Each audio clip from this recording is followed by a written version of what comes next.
Hello everyone. Today in the morning, Putin has made an absolutely shocking statement. I decided to translate the full version of his speech in this video. In his announcement, he once again confirmed that he is paranoid and lives in an alternative reality, in which he claims that all the crimes that his army has done against the Ukrainian civilians have been done by his opponents, which he keeps calling neo-Nazis, who are supported by the West. According to him, the primary goal of the collective West is to destroy Russia and enslave its people. As any dictator would, he is trying to create the ultimate threat for Russians and presenting himself as their only protector. Without further ado, let's check out the full version of his disturbing speech. Dear friends, the topic of my announcement is the situation on the Donbas and the progress of the special military operation that aims to liberate this area of the neo-Nazi regime which wrongfully came into power in 2014 as a result of an armed coup. I like to address you today, all the citizens of our country, people from different generations, ages and nationalities, the nation of our great motherland, all who are unified by the large historic Russia, all the soldiers, commanders and volunteers who are right now fighting at the front line, all our brothers and sisters who are currently in Donetsk, Lugansk, in the Kherson and the Zaporozhskaya area, and in other areas that have been liberated by the neo-Nazi regime. This announcement will be about the necessary and urgent steps that aim to ensure the defense of the sovereignty, security and territorial integrity of Russia. It's about the support of the will of our fellow citizens to determine their own future. This announcement will also be about the aggressive policy of parts of the Western elite, who are doing everything they can to maintain their dominance. To ensure this, they try to block and suppress every sovereign and independent center of development so that they can continue to rudely impose their will and their pseudo-values on other countries. The goal of the West is to weaken, divide and destroy our country. They already openly talk about how they were able to successfully destroy our Soviet Union in 1991 and that now the time has come to do the same with Russia, so that it can fall apart into many regions that will be in deadly conflicts with each other. They have been conspiring these kinds of plans already for a long time. They spared a gang of international terrorists in the Caucasus. They were building NATO's offensive military infrastructure directly on our borders. They made total Russophobia their new weapon. This includes their decade-long and aimed efforts to spread hatred towards Russia, first and foremost in Ukraine, which they wanted to make their anti-Russian epicenter. They have turned the Ukrainian nation itself into cannon fodder and pushed them into war with our country already in 2014 by making them use armed forces against civilians. They have organized a genocide, a blockade and terror against people who decided to not accept the political leadership that arose as a result of the coup. After the current Kiev regime has publicly refused a peaceful solution to the problem in Donbas, and even stated their desire to own nuclear weapons, it became clear that a new offensive on the Donbas, as it has been happening already twice, is unavoidable. Afterwards, an offensive on Russian Crimea, therefore on Russia, would also be unavoidable. In this context, the decision to conduct the special military operation was necessary and the only option. Its main target, to liberate the entire area of the Donbas, remains unchanged. The Luhansk People's Republic is practically already completely cleaned of neo-Nazis. The fights in the Donetsk People's Republic are still ongoing. In this, the Kiev regime has created deeply rooted strongholds and fortifications throughout the last 8 years. Storming those strongholds would mean heavy losses for us. This is why our and the Donbas units are acting systematically and competent in their use of their equipment and are carefully protecting their military personnel while liberating Donetsk step by step, cleaning cities and towns from neo-Nazis. They are helping those citizens which the Kiev regime has turned into hostages, into living shields. As you know, only professional military personnel who serves under a contract is participating in the military operation. Units of volunteers are fighting together with them, shoulder to shoulder. These are people from various nationalities, professions, and ages who are real patriots who listen to their hearts and decide to protect the Donbas. This is why our government and the Ministry of Defense have been given the task to determine the lawful status of these volunteers and the fighters from Donetsk and Luhansk. It should be the same as the one of regular servicemen of the Russian army. This includes material and medical support and social guarantees. Special attention should be paid to the sufficient supply of the People's Militia of Donbas with equipment and weapons.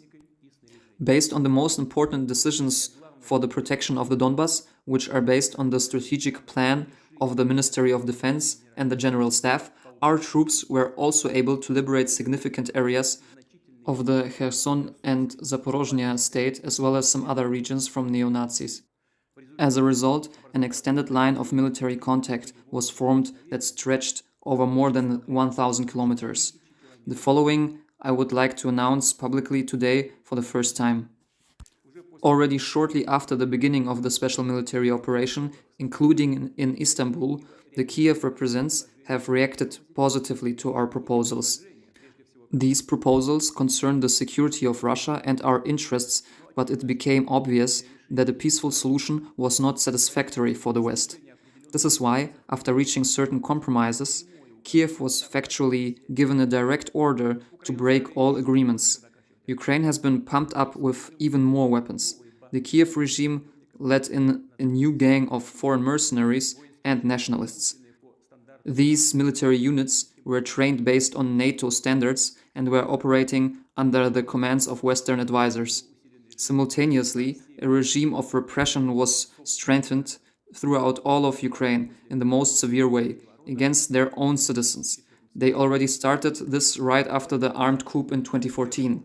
This policy of intimidation, violence, and terror is taking an increasingly massive, terrible, and barbaric form. We want to emphasize that we know that the majority of people who live in territories that were liberated by neo-Nazis, which are mostly historic lands of New Russia, do not want to be ruled by a neo-Nazi regime. In the Zaporozhye and Kherson region, as well as in Luhansk and Donetsk, people see the atrocities that the neo-Nazis have done in the occupied regions in the state of Kharkiv. The heirs of Bandera and Nazi rogues kill people, torture them, throw them in jail, harass and go after peaceful civilians. In Donetsk, Luhansk, Zaporozhye and Kherson region, more than 7.5 million inhabitants lived before the fighting has started. Many of them were forced to become refugees and leave their homes. Those who decided to stay, these are about 5 million people, are victims of constant artillery and aviation strikes fired from the Nazi fighters. They are bombing hospitals and schools and organize terroristic acts against peaceful citizens. We cannot and we have no moral right to let those people who are close to us be torn into pieces by executioners. We cannot not respond to their sincere desire to be able to determine their future by themselves.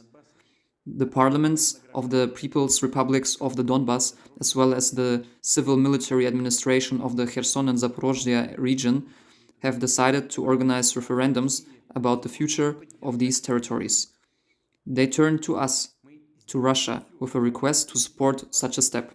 Let me emphasize that we will do everything to ensure safe conditions for holding the referendum in order for people to express their will and their decision about their future, which will be made by the majority of residents of the Donetsk and Luhansk republics, as well as the Kherson and Zaporozhye region. We will support it. Dear friends, today our military forces, as I already mentioned, are acting on a front line that is longer than 1,000 kilometers. They do not only withstand neo-Nazi formations, but practically the entire military machine of the collective West. In this situation, I see it as necessary to make the following decision. This solution is fully adequate for the threats we face. This is in order to defend our motherland, its sovereignty and territorial integrity, and to ensure the safety of our nation and our people in the liberated areas I consider it necessary to support the decision of the Ministry of Defense and the General Staff to conduct a partial mobilization within the Russian Federation. I repeat, this is about a partial mobilization. That is, only citizens who are currently in the reserve are subject to conscription. First and foremost, those who have served in the Russian armed forces and who have certain military specialties and corresponding experiences. Those called up for military service before being sent to the unit will undergo additional training that takes into account the experiences that were gained during the special military operation. The order regarding the partial mobilization has been signed. In accordance with the legislation, the chambers of the Federal Assembly, the Federation Council, and the State Duma will be officially informed today by letters. Mobilization activities will start today, on the 21st of September. I instruct the heads of regions to provide all necessary assistance in the work with military commissariats. I especially emphasize that Russian citizens called up for military service on mobilization will receive the same status of payment and all social guarantees as military personnel who served under contracts. I will add that the decree on partial mobilization also provides for additional measures to fulfill the state defense order. The heads of the enterprises of the military-industrial complex have a direct responsibility to provide a sufficient number of military equipment and weapons and to deploy additional production capacities. In turn, all issues of material resources and financial support for defense enterprises should be resolved by the government immediately. Dear friends, the West has crossed all boundaries in its aggressive anti-Russian policy. We constantly hear threats towards our side and our nation. Some irresponsible politics in the West do not only talk about supplying Ukraine with long-range weapons and systems that would allow them to strike Crimea and other parts of Russia. These kinds of attacks are already happening in the Belgorod and Kursk region, in real time, using modern systems, aircraft, ships, satellites, and strategic drones. NATO is already doing intelligence work throughout all of Russia. In Washington, London, and Brussels, they are trying to push Kiev into carrying out military operations on our territory. It's not a secret that they talk about the necessity to defeat Russia on the battlefield by any means necessary, which would lead to the subsequent deprivation of our political, economic, and cultural sovereignty and the complete plunder of our country. The West has also begun to use nuclear blackmail against us. This is not only about the bombardment of the nuclear power plant in Zaporozhye, which would lead to a nuclear catastrophe, but also about the statements of some of the leaders of NATO member states regarding the option to use weapons of mass destruction against Russia, nuclear weapons. I would like to remind those who allow themselves such an announcement against Russia that our country also has various kinds of weapons of destruction. Those weapons are even more modern than NATO weapons based on certain aspects. And when our territorial integrity is threatened for the defense of Russia and our nation, we will unconditionally use all means we have at our disposal. This is not a bluff.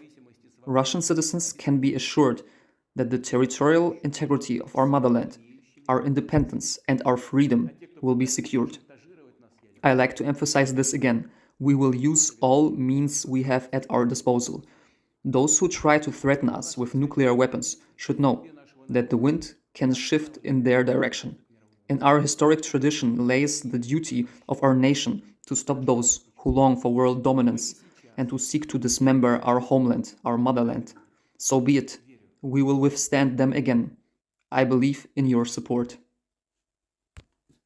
Thanks for watching. Please consider subscribing and voting to support more translations of historically important content. Thank you.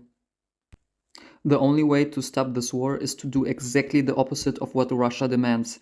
This means that helping Ukraine is the right thing to do.